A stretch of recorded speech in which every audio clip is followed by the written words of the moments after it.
The BumbleKast is for entertainment purposes only. The host's comments and opinions, and those of their guests, are wholly their own and do not represent that of any other entity. Content is provided as is, with no guarantees of accuracy or timeliness.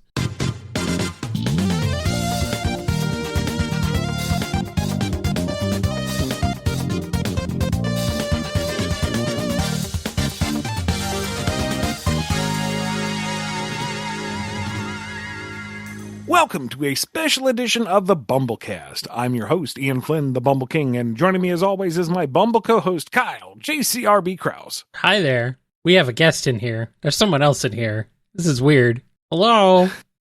Please welcome back to the show our returning guest, HeroesSquad. He's back. I'm back again.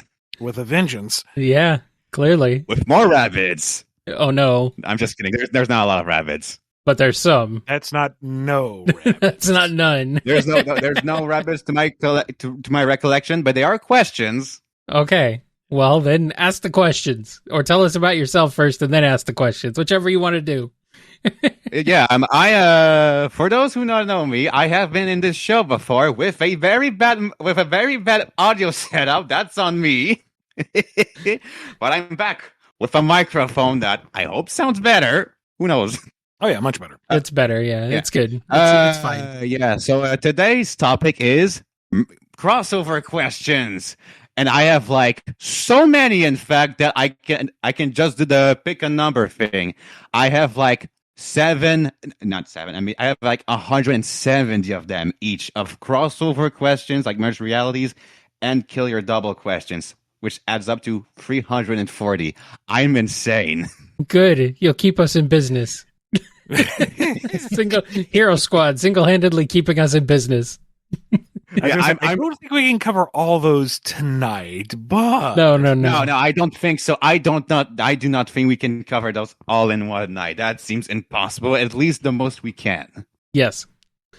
So I'll switch from back and forth from merge realities and kill your doubles, and I have a coin to flip, and we'll start with merge realities. Ian, you can pick a number between 1 and 170.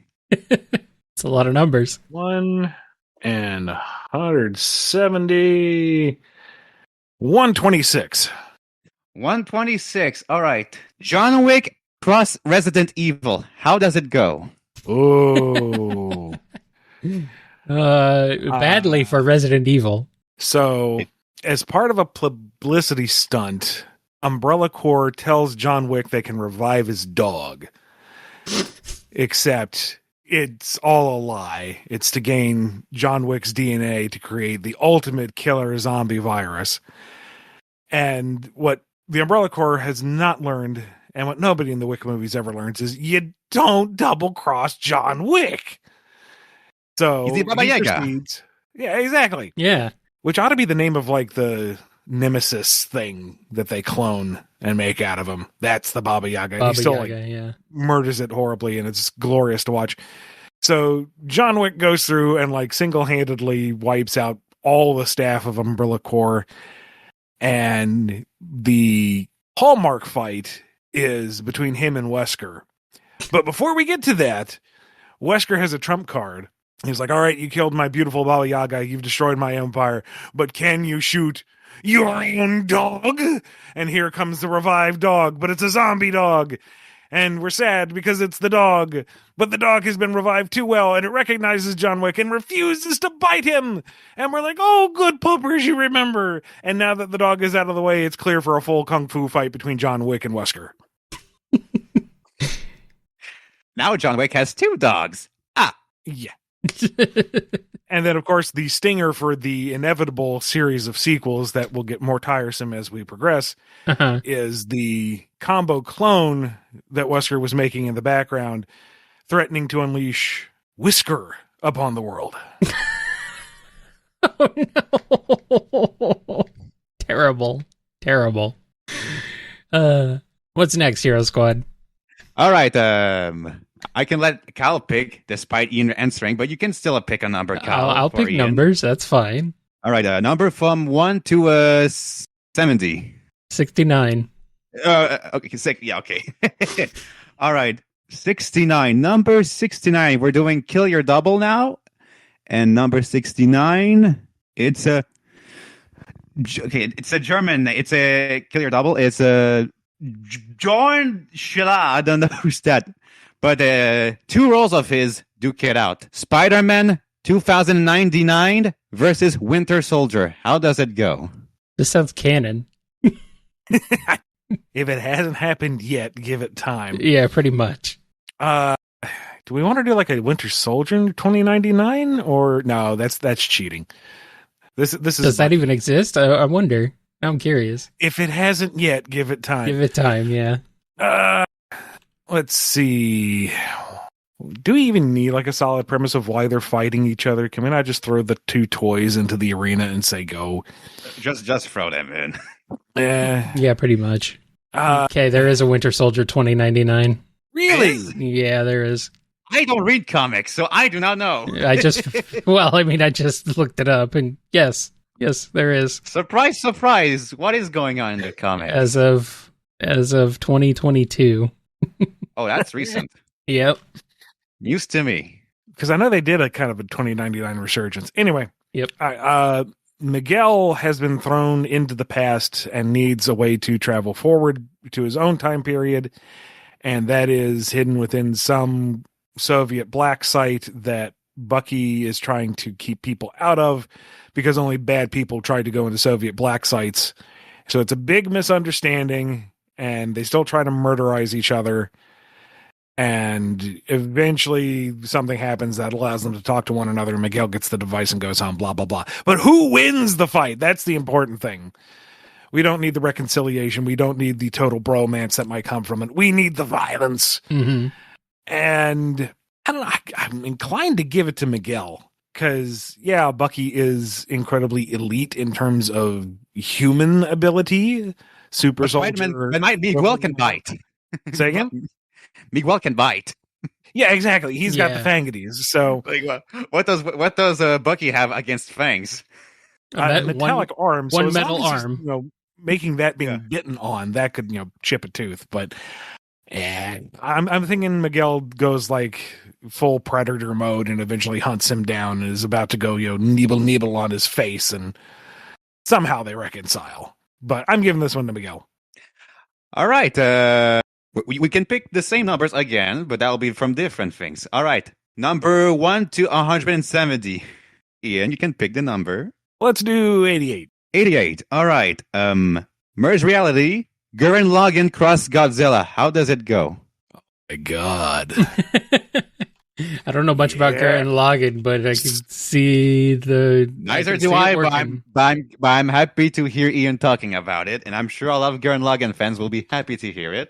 Well, I'm sure the purists are going to hate me consolidating it all like this, but Gurren Lagann basically boils down to the strength of the hating you? No way.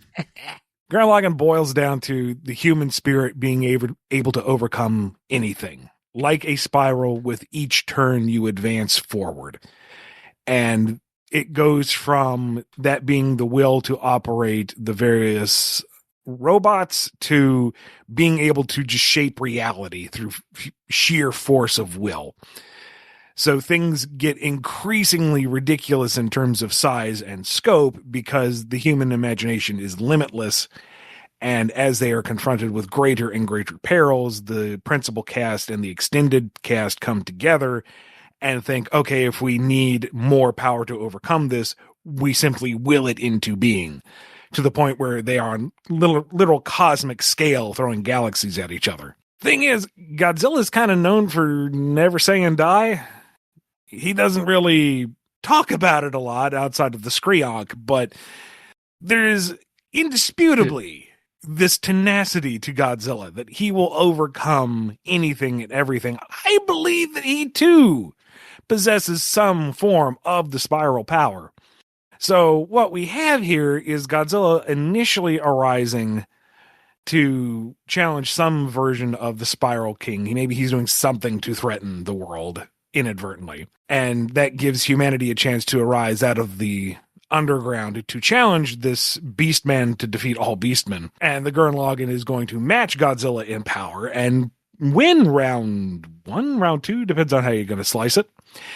But Godzilla's not going to take that lion down, so Godzilla's going to get back up and in his own primordial way tap into that spiral power to overcome the Gurren Lagann. And the Gurren Lagann is going to come back for round 3, getting ever larger, and what I'm getting at is cosmic level kaiju robot battle. Pretty much. Sounds good to me. All right, pick a number. Your turn, Kyle. 23.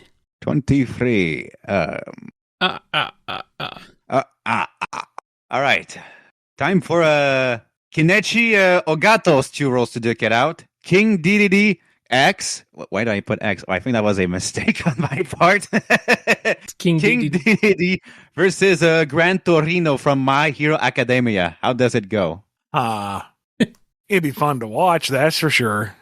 Gran Torino, Kyle, is little old man who has like super jumpy powers.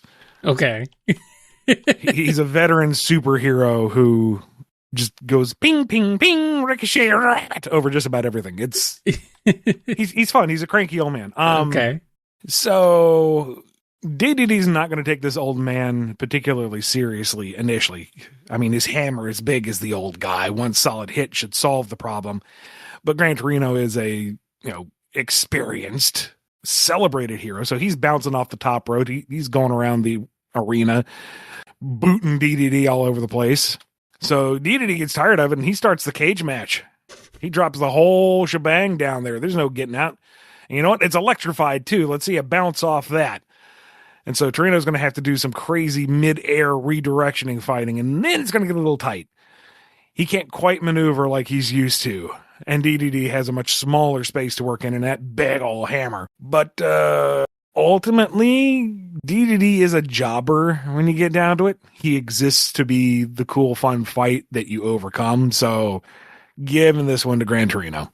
Scout, I'm losing towards this old man. Well, sire, you volunteered to fighting them. Holy cannoli! All right, next number. Okay. Let's see. I'm having fun with voices. Let's do 147. Okay, 147. Okay, I need to cover this. All right, 147. Steven Universe Cross Powerpuff Girls. How does it go? I mean, I'm surprised it didn't happen. Yeah, I think Steven's aspirations for peace, love, and talking it out isn't going to immediately set well with the girls. They're kind of, punch first laser eye beam, then strike a pose, maybe talk about it second. But Blossom would like the ideal, Mm-hmm. Take the more cerebral approach, sure. Bubbles likes making friends. She likes singing all the songs with them. Yeah, sure. She's on board. Buttercup hates it. Absolutely hates it. These gems are causing trouble. Why don't we just, bust them up? Maybe even says shatter, and everyone kind of goes, you can't use that word. That has implications. Gasp. Question is, can they fusion dance? Maybe for the sake of this crossover, sure. Because Steven confused with his dad, and his dad's pure human. He's confused with Connie. She's pure human. And the Powerpuff Girls are already kind of weird chemical X homunculi. Yeah, why not? They confuse. And maybe just for the sake of it, it's a 4-way fusion, so you get Steven Powerpuff with all the powers of the rainbow. One cataclysmic punch to take out whatever threat arose. Which is most likely in this case, Mojo Jojo has found one of the higher end gyms and has used it as the core for some of his robots. That tracks. All right, next number. 42. 420. No, not that one. No. All right, 42. I end those 2 rolls duke it out. Iris versus Alear. How does it go? Iris from Mega Man X and Alear from Fire Emblem. Okay. I need to look up who that Alear is. The main character, I believe. Which Fire Emblem, the newest one. Toothpaste. Engage, toothpaste hair, yeah. Yeah, the Toothpaste Lord. Okay. The Switch 2 hair. Switch hair. The Switch hair, yeah. Yeah, I actively avoided that game. We're just going to give it to Iris because I really hate the design of Aleer. There's no lore logic to it. I just hate the design aspect of Engage entirely. Aleer got that haircut. Maybe Iris is just like, see, this is why we should hate all humanity, and fuses with Colonel, and they just nuke him. Zap, done. The alternative, I guess, is Iris versus Aaliyah, and it's like, well, I thought Aaliyah was with the cats. Yeah, she is. She's like, never mind, not gonna fight Iris. All right, next number. Pick a number, any number. It is 16. 16. All right, 16. Donkey Kong cross My Little Pony. How does it go? I gave a funny name to it. I called it My Little Kong's Coconut Gun is Magic. Good. The gun is magic. I'm glad. The friendship shells can fire in bursts. It's gonna hurt. That friendship hurts. Let's see. Maybe it's K. Rool is in search of some fantastic treasure and comes rolling into Equestria looking for it. And the Kongs are brought along for, it doesn't really matter. Whatever particular reason, they come to Equestria. And they are noticeably larger and different than the ponies. I'm imagining the ponies are rather petite in comparison to DK himself. So there's a lot of that bull in the china shop scenarios coming along. He doesn't mean to cause mayhem, but about the third time he knocks over somebody's mailbox and they get cranky at him, he's just going to climb to the top of the castle and pull a King Kong, which leaves K. Rool wide open to go digging around and searching for this fabled treasure, and everybody's blaming DK on it because he's the one who's up front and center, until eventually K. Rool just gets tired of looking, decides he's just going to enslave all the ponies and make them do the digging. Why is he getting his hands dirty? And DK won't stand for that. Diddy and Dixie there too. Maybe they have friends amongst the ponies because we need a B plot. And they show up and they beat the ever-loving snot out of K. Rool, and they discover that the treasure he was looking for all along was friendship. Oh, and man. that's what the Kongs have with the ponies, and that's what gave them the power to overthrow K. Rool. And they get back on a boat and they sail on back to Kong Island. Oh, how friendly. An interaction between K. Rool and Discord would be interesting. Well, you need that for the sequel. Yeah. All right. Next number. 170. 170. Oh, we're going for the final number. All right. The last one, yeah. All right. Kill your double. Ganondorf versus Mr. Bison. How does it go? I almost said Mrs. Bison. M. Bison from Street Fighter? Yes. Okay.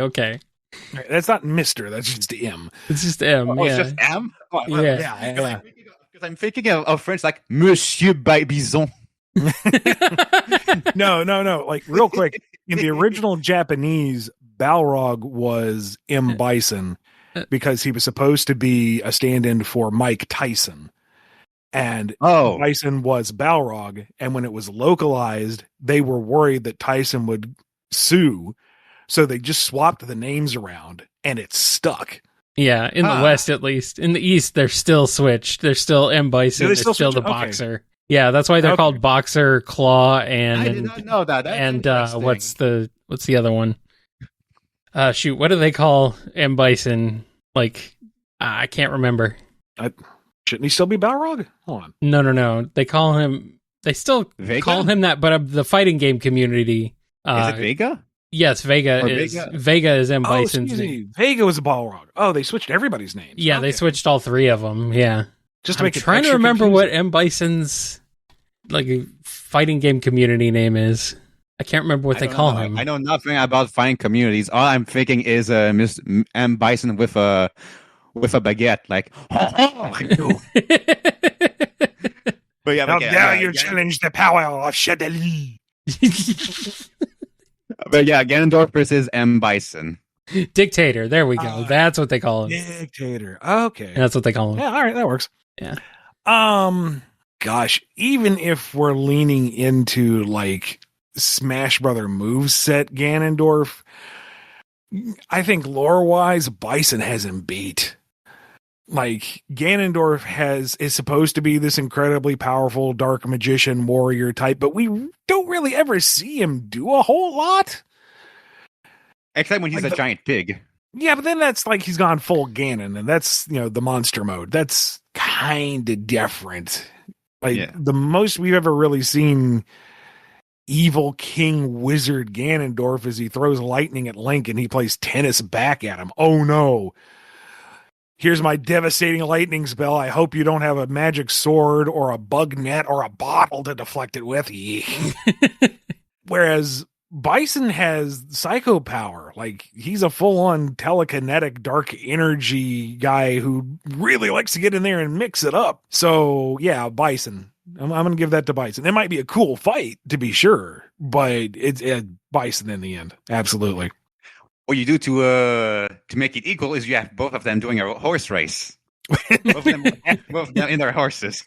Well, now, see, I don't know how good Bison is canonically at horse racing, and we know Ganondorf is an excellent horseback rider, so. Yes. Well, instead, we can have both of them cheer for their respective horse girl. No, let's not do that. We're not making this a three-way crossover. Yeah, okay. Next number. Did I pick that last time, or was that you? Oh, yeah, you did 170, so 32. 32. Okay, found it. Die Hard cross Tom and Jerry. How does it go? They just find Tom strapped to a chair in the elevator with a note from Jerry. Now I have a machine gun. Ho, ho, ho. Exactly. That's exactly how it goes. They blow out all the windows so the floor's covered in glass, and Jerry's looking around very nervously, and then he just walks between the individual shards of glass with his mouth. Exactly. We get that comes around the corner and finds oh my God, you're one of them. Oh my God. We gotta hear Thomas screaming. Ah! Discord did not like that. Hearing the scream. Yes, I know the scream, but still, Discord did not like that. Every single one of the mercenaries makes that noise as they're taken out, as they go out a window, as they're strung up by the chain. Everyone, that's their final death scream. Yeah. Oh, wow. Incredible. And it all started just because Jerry wanted to raid the cheese platter at the Christmas party. Mm-hmm. Good. All right. Next number. Shoot. 55. All right, 55. I'm still laughing. I know, it's a good one. All right, okay. Oh, this is great. Travis Willingham's two rules duke it out. Guile versus Roy Mustang. How does it go? Oh boy. This should be an actual fight, but I'm giving it to Roy. I mean, yes. Why Red Roy? Justify yourself, Ian Flynn. Okay, Guile, yes, excellent trained soldier, disciplined fighter, sonic boom, all that. But Roy Mustang has so much more swagger. Also, the flame is faster to execute and has a degree of combustibility, whereas sonic boom's kind of just a singular projectile. Also, I'm heavily biased. Yeah, but Guile has better hair. More interesting, I will grant you that. Roy Mustang is a very beautiful man. Okay, if you insist. Roy has more Riz. He does. He does. Riz Mustang. All right, next number. Let's see. 76. 76. Untitled Goose Game cross Minecraft. How does it go? There's a couple of ways you could go with that. I think the funniest, especially to watch if somebody's streaming it, is if you play Minecraft normally, it's just at any random moment the goose is going to appear to cause trouble. Like, you come back from the mines with your diamonds that you need for that sword, and the goose is raiding your chest with the few diamonds you already found. Or you're trying to avoid the Enderman as best you can, but something is looking at them and aggroing them. What is looking at the Enderman? Goose, stop it! Or you are doing your absolute best to not aggro that creeper because you are out of supplies. You just need to get back to the surface. And then here comes the goose. Oh, boom!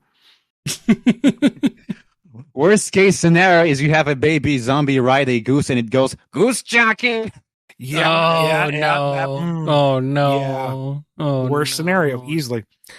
Yeah, quick side tangent. Tangent. I think that's the correct word. I did watch the Minecraft movie a couple of months back, and it's not that special. It's all right. It's alright. Heard it's watchable special if you go in with the right mindset.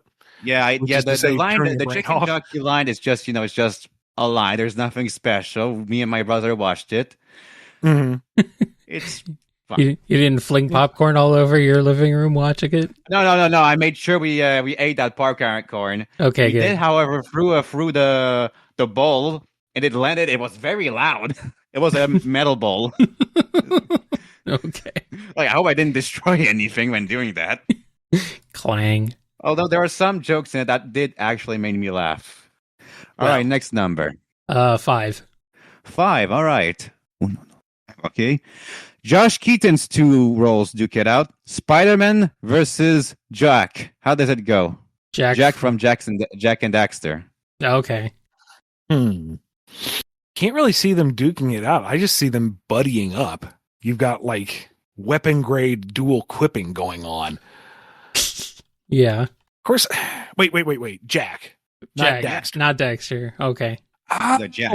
Sorry, defaulted to Daxter because the one that had a personality for most of the games. Jack. Which version of Jack? Are we talking game 1 where he's just the good, earnest elven protagonist? Jack 2 where he turns into a werewolf thing? Jack 3 where he's a weapons expert? We'll go with Jack 2 just because that's probably got the most interesting in terms of fighty potential. And Spidey's dealt with transforming wolf-ish monster men before. So Jack is having a bad day being a monster man and all that. Spidey comes in to handle it because that's what he do.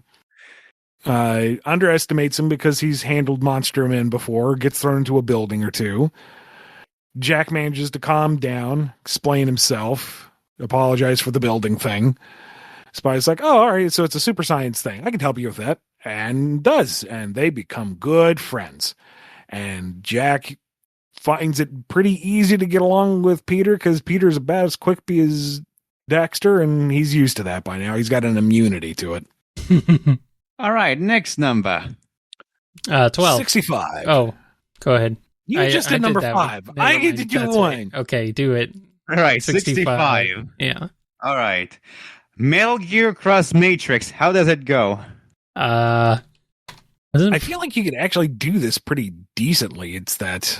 Yeah. You do the deep conspiracy AI nonsense of Metal Gear and just graft it onto the Matrix itself. I feel like there's some inspiration, at least later in the Metal Gear series, from the Matrix. We know how much Kojima loves his movie references and stuff, so yeah.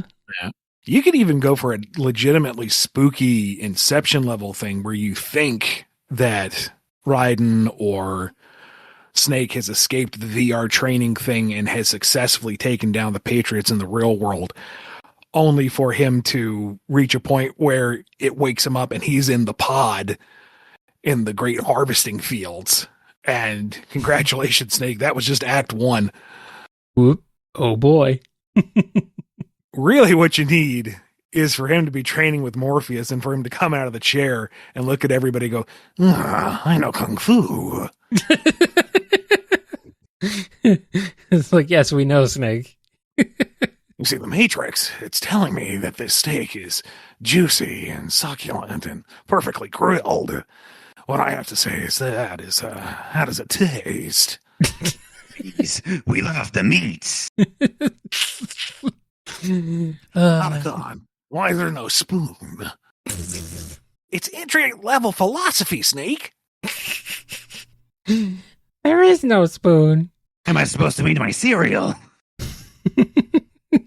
Agent Smith fuses with Revolver Ocelot but Ocelot won't actually surrender his will to the coding. So you have them just morphing back and forth. Terrifying.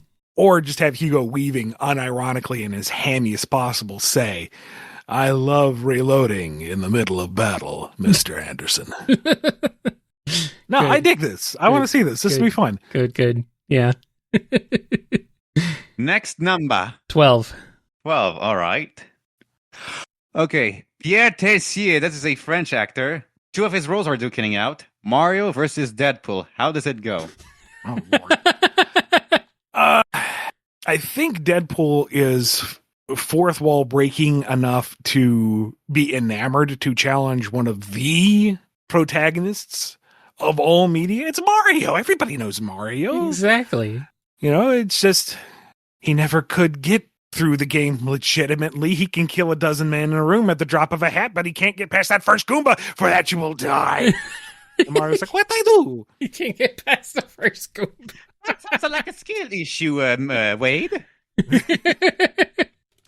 Besides, I didn't have the program. It did the moto. I just run and hit the block. I don't care, you horrible Italian facsimile. And they start shooting and fighting. And, you know, for all the weapons and blades and bullets that Wade is putting out, Mario is actually like dodging all of it. Oh, yeah. Just repeatedly bouncing off his head.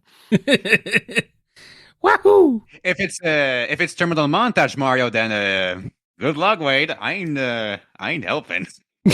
That's a whole different. That's a different Mario. We do not speak that into being without the holy book in hand to drive it off. Alternatively, it's Deadpool fighting Mario because he thinks he's a fake because the voice is weird. Like, it's a me, Mario. You do not sound like Mario at all. Wade grabs the crucifix. Don't worry, I will expel the Chris Pratt from you. I need an old priest and a young priest. Bring back Chris Marinette. Yeah, real quick, Pierre Tessier is who voices Mario in the Mario movie in the European French dub, real quick. Yeah, little factoid. I like my little voice actor facts. All right, next number. Next number. 111. 111, triple ones. All right. Indiana Jones cross Jurassic Park. How does it go? Yeah. Here's your dinosaur, Ian.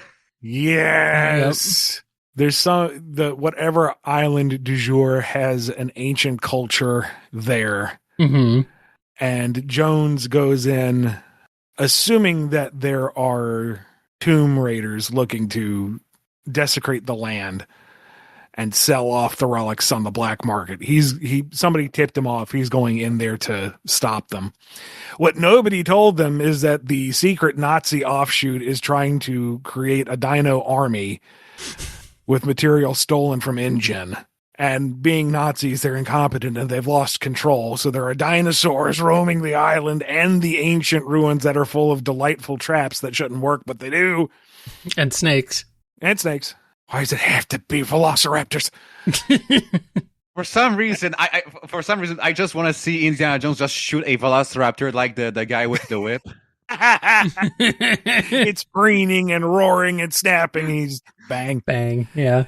I will see you that and raise you. Jones is running down the temple corridor to escape the giant rolling boulder, rounds a corner to find a T-Rex that chases him down another giant sloping corridor. Exactly. Very nice. Very good. I'll take it. I'll take 12. I'll take your entire stock. Exactly. Next number. 24. All right, 24. Okay. Speedy from Teen Titans versus Meta Knight. How does it go? Which one was Speedy from Teen Titans? I know. He was the archer, right? I don't know. Oh, yeah, Speedy. Yeah. Speedy was yeah, that's what I thought. Yeah, Speedy's a Green Arrow character. That's right. Yeah, that's what I thought. And it's like, he's not Kid Flash. That would be too obvious because it's Kid Flash. Speedy, right. Archer versus Meta Knight. Speedy. I'm inclined to say Meta Knight, to be perfectly honest. Because, yes, Speedy has exceptional human prowess and a whole bunch of trick arrows. But Meta Knight has that bull crap, swing the sword and cut everything out of the air mid-flight thing going for him. And then all of his other crazy magic attacks, like the big swirling vortex of blades, the wings, the cape that turns into the wings. If you really want to tap into his other boss movesets, like he's swift, he's stabby, he's not going to pull his punches just because it's a kid. Meta Knight. Good. I will give Speedy this. He does manage to snipe the mask off of Meta Knight, so he has to finish the fight with the little angry Kirby face. I'll give that point to Speedy. All right, next number. 136. Shining Force, Crust, Delicious, and Dungeon. How does it go? I never played Shining Force. Was that the Seka equivalent of Fire Emblem, roughly? Roughly, yeah. Such a strategy RPG for Genesis, developed by Capcom. Yeah. Oh, Capcom. Okay. Yeah, that's why you could have Shining characters in the one crossover you wrote, Ian. Yeah. Okay. Yep. Well, in very, very broad strokes, then do your fantasy tactical RPG Shining Force style, but with a greater emphasis on the mythical bestiary and a robust cooking mechanic. Like, instead of focusing so much on advancing units in rank and ability, you have to properly prepare meals to feed your army. Do you go all in on your ingredients to supply your primary unit an incredible buff so he tanks the next map? Or do you prepare a large portion that is filling and sustaining for the entire army so it handles greater general map control? I think that's cute. I like that. That's adorable. I'm surprised there hasn't been one of those yet. Sure, somebody get on Steam or something and look for cooking-based tactical fantasy RPG. Sounds like an indie game. Cooking Mama, the RPG game. Kinda, yeah. All right. Next number. 63. 63. Found it. Yajirobe versus Wolverine. How does it go? They're both voiced by Brian Drummond.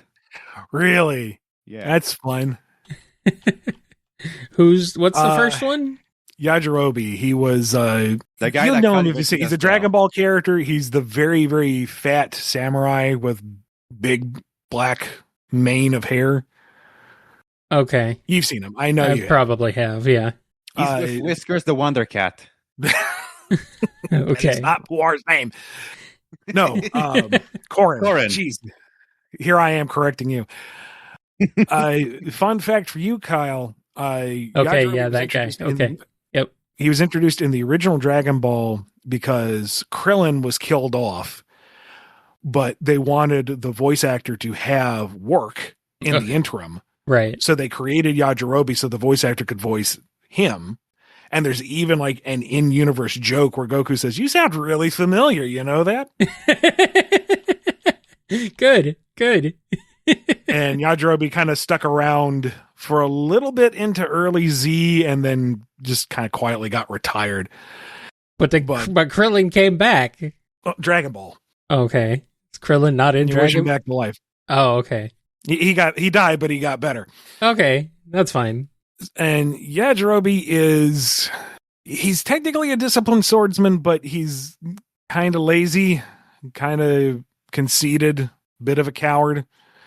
Very readily realizes when he's out of his depth. So maybe he initially thinks it's time to fight Wolverine, who's this short punk. They're on eye level. We're going with canonical 5'3" Wolverine for this. Mm-hmm. And for whatever reason, yeah, sure, he can cut him down. I got a big sword. What does he got? Fists? Can you use them? No, I got this. And he gets one solid slice right across Logan and watches it heal in real time. Oh, crap. Buy a beer? Make it 3. You got it, buddy. Let's go. And he just gets him drunk. There you go. A good ending. If you didn't have that healing factor, my sword would totally kill you. And that's when he pops the claws. You know what? I'm going to buy you another drink.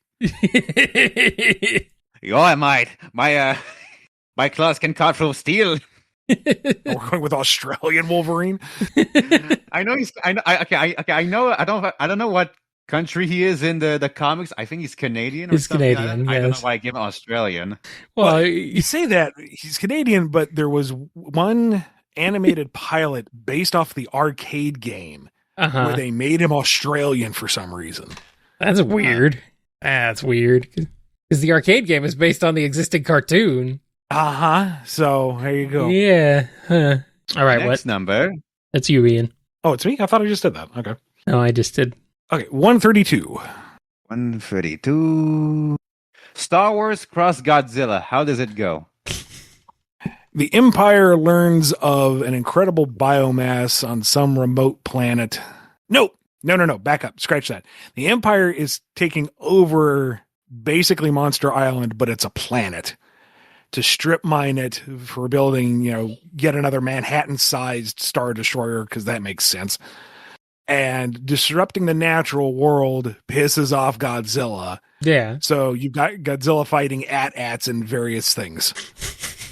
And winning because, they're freaking tissue paper. Yeah, they're tissue paper to him. Yeah, he's shooting Star Destroyers out of the sky with his atomic breath. Yeah. And then the losses are starting to get catastrophic, so they send Vader in. And then you get Vader versus Godzilla. How does that even work? Well, it would be all spectacle, throw all logic to the wind, like Vader can force deflect the atomic breath. Okay. But in his attempts to just force throw all of Godzilla, which is a strain even for him, Godzilla manages to shake it off because he's that in tune with the nature around him. And you've got Vader looking up at this thing going, "This one is strong with the Force." Yeah.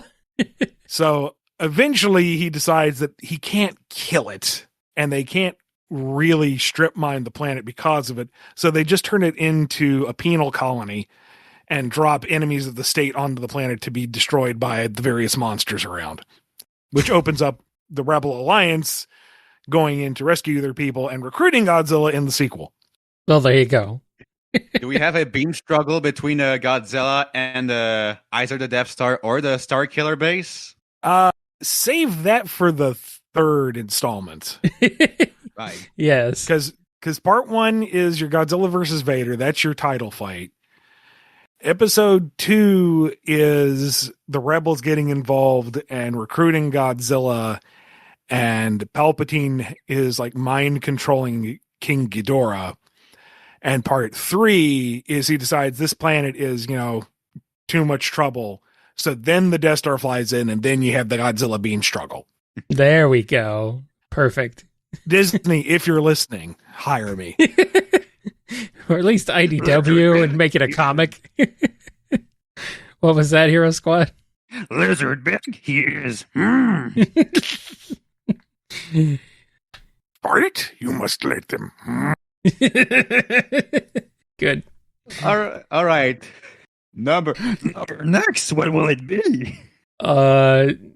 66. As in order 66. En route 66.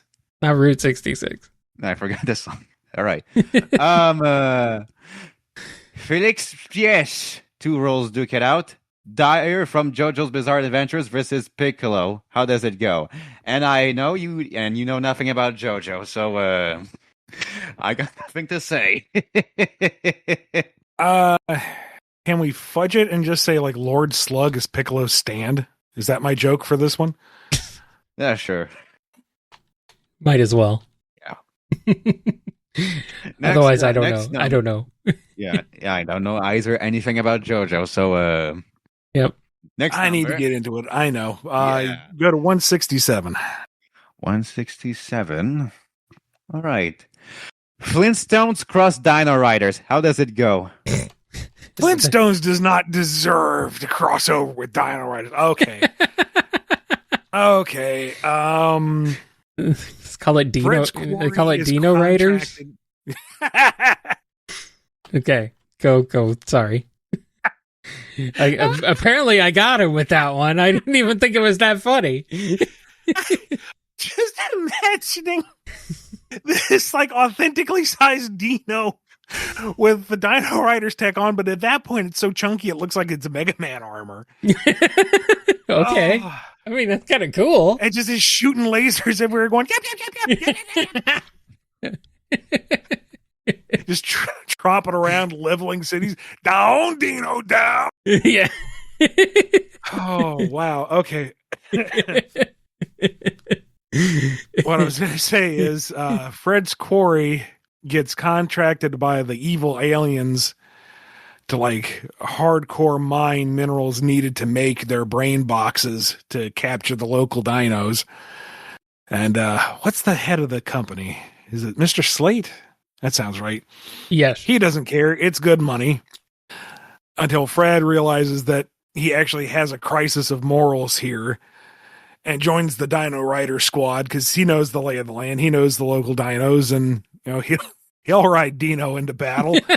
And you get a whole bunch of low-budget Hanna-Barbera lasers flying back and forth. A chase sequence that goes across the same looping background 16 times. Yes, that's the most important part. And you get your hilarious, trying too hard, entirely way too serious commando versions of Betty and Wilma and Barney. I'll take it. And it ends with Bam Bam grabbing the leader of the aliens by the ankle and just slamming him about. Bam, bam, bam, bam, bam. Good. Very good. Next number. 4. All right. All right. Gary Chuck's 2 roles. Duke it out. Gutsman versus He-Man. How does it go? You got Gutsman sizing up Prince Adam, going, loss of robotics aside, I feel bad for beating up a little kid. That's when Prince Adam just kind of shyly looks up and goes, well, don't worry, because I have the power! And just does the full transformation. And Gutsman's like, nice! And he refuses to fight, because how could he lay a hand on those perfectly chiseled abs? You could grind meat on those. Look at that jaw. Look at that hair. No, this man is a work of art. He refuses to fight. He's joining the Masters of the Universe at this point. They start singing, hey. And somewhere far away, a chill goes down Skeletor's back. Why do I have a feeling I'm in imminent danger? Good. All right. All right, next number. What do you got, Ian? Oh, right. Sorry. All right, this will be the one to wrap us up. We're going to do number 48. 48. All right. 48. Where are you, 48? Found you. All right, 48. Mega Man Cross Predator. How does it go and which continuity? Oh. Jeez. I don't think you can put it in classic because... No. I don't want to do that to classic. Classic is too wholesome. X or 0. For some reason, maybe 0. Feeling 0, yeah. Because 0's already got that kind of desperation to it. Mm-hmm. And you've got the... daggum, I just wrote this thing. What are Copy X's lieutenants called? Shoot. I don't know off the top of my head. 4 Guardians. There we go. The 4 Guardians. They're the elite. They are worthy of being hunted. And they're close enough to alive at that point that the Predator isn't hunting machines. Reploids are living beings. And 0 is the most elite of all out of these guys. So he's going to get in the crosshairs pretty soon. Of course. And so after devastating Neo Arcadia, the Predator is starting to track them through the Rebel base, Resistance base. You've got CL and 0, hidden away somewhere, and CL is just terrified because what is this alien creature? It's nothing like anything they know. 0, what are we going to do? And 0's first line in this entire crossover is he looks at her dead in the eye and says, if it bleeds, I can kill it.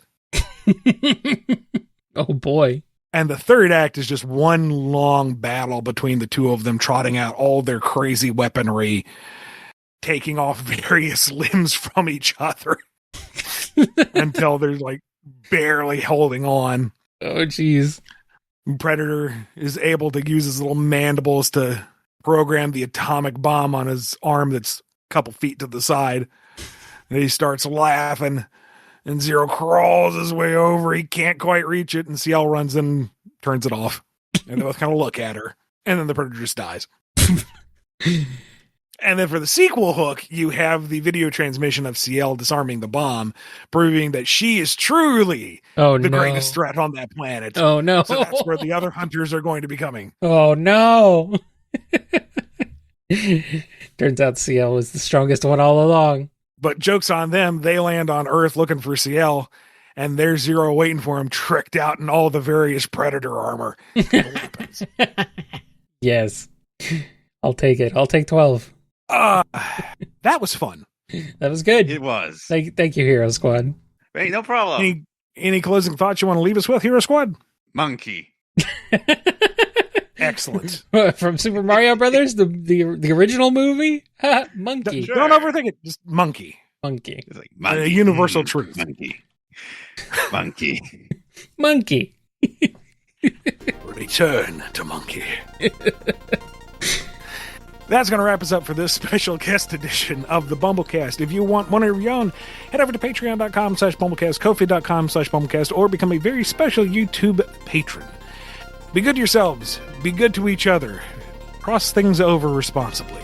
And we will see you next time on the BumbleKast. Bye. Hasta la vista, Mr. Falcon. Let's Terminator cross Die Hard. We didn't do that one. No, I'll go there another time. Well, yeah, that's another one. I need your clothes, your shoes, and that platter over there. It looks delicious. I never been to a Christmas party. They didn't have those in my time.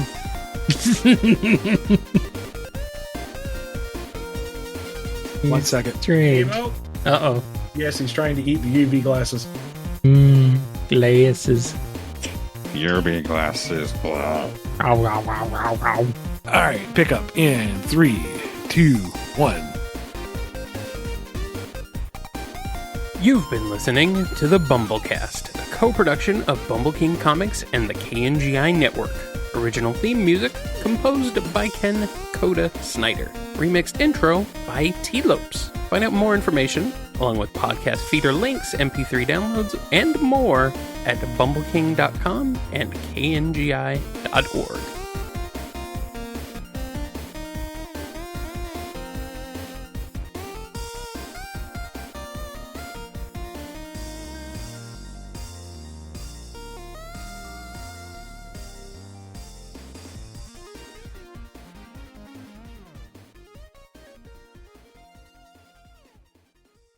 Ian? Just as a heads up, I lost you guys for a solid 30 seconds.